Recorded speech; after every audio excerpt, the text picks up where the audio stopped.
The power of choice is senior to that of responsibility. Hey, welcome back to camp. So in this video, basically, I'm going to be talking about developing our intuition, and this can be extremely simple or extremely difficult to do. It's how you choose to look at it, okay?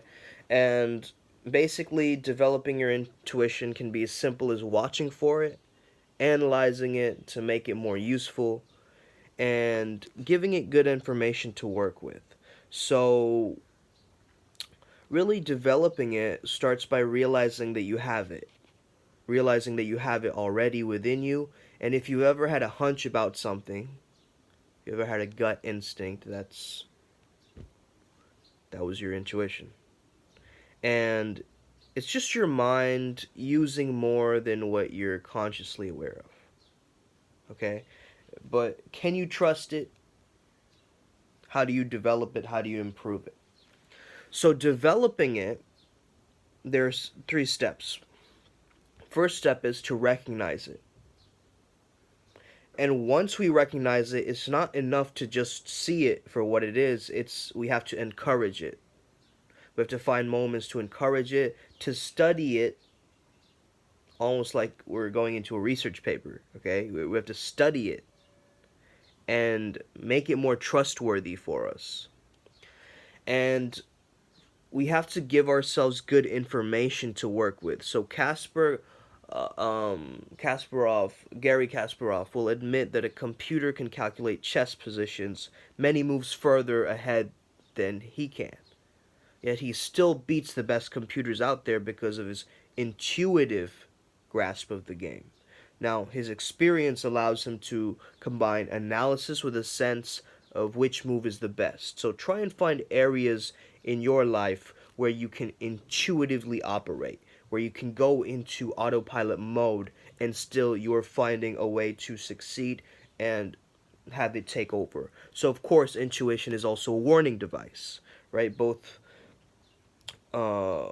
me and my girlfriend know that if we walk into a bus, if we go to Ecuador somewhere, uh, that our warning sign should be going off, okay? Because it's a prime location for pickpocketing. So this is not a psychic power, but it's a judgmental power. There's bad ways to judge, but a drunk man bumping into people repeatedly uh, has to register in your mind like that's not right. Something isn't right here. When you ignore a situation like that, you end up being robbed. Okay, so not that I've been robbed. I mean, I have had people almost try and pickpocket me, and have had moments like that. But really, you have to recognize that a thing that trains your mind, you have to try and find more of that. So, unfortunately, a strong hunch can be irrelevant for some reasons as well, because if you're, say you were had a traumatic incident as a child, you might have had intuitive hunches not to get into those similar situations, like say you got hit by a bus, not too hard, let's say, because you survived, but say that was your trauma. Later on, you might not get on to buses for the rest of your life. So even learning to recognize your intuition and to encourage it might leave you wondering when to trust it. So you have to start questioning your hunches. If you had asked why you felt bad about that bus, uh, you can say, yeah, crowded buses are a bad idea. We know that. Study your strong feelings there about why you crashed into that bus crashed into you, right? Get into the habit of paying attention to and studying your intuitive feelings. Where does your intuition work best? If you're right about your intuitive stock picks, give some credence to them, give some belief. On the other hand, if your hunches about people are usually wrong, if you're seeing a pattern emerge that people are coming up in your life more and more, the wrong kinds of people, don't follow those hunches. If your hunch is about someone that you thought completely off, they were totally different than how you'd imagined them, just pay attention more and you'll start developing intuition about your intuition. Intuitionception.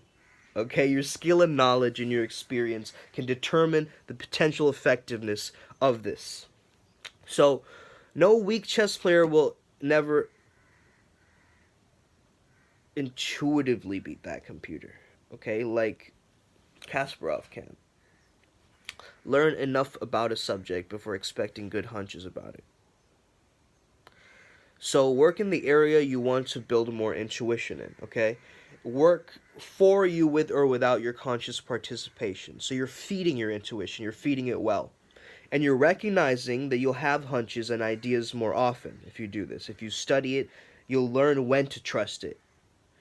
And give it good information so that it can be repaid with good hunches and great ideas, which is what we want in this group. We want you to come up with fascinating, incredible ideas. So this is the simple formula, and it's simple if you make it simple. If you think that researching is going to be this hectic journey, it's not. It's just about finding the joy in it, finding the enjoyment in it, allowing for it to emerge, and really going with your gut. Thank you for listening. Probiotics help your gut too. If anyone listening. It's a whole trend now, right? Kombucha. But the thing is, it's not only that. It's about recognizing that sometimes when we even breathe deeper into our gut, that it can help us to realign with our heart and not our mind. Because our heart and our mind are constantly a tug of war. Sometimes it's okay to just drop the rope. Thank you for listening. Have an amazing day.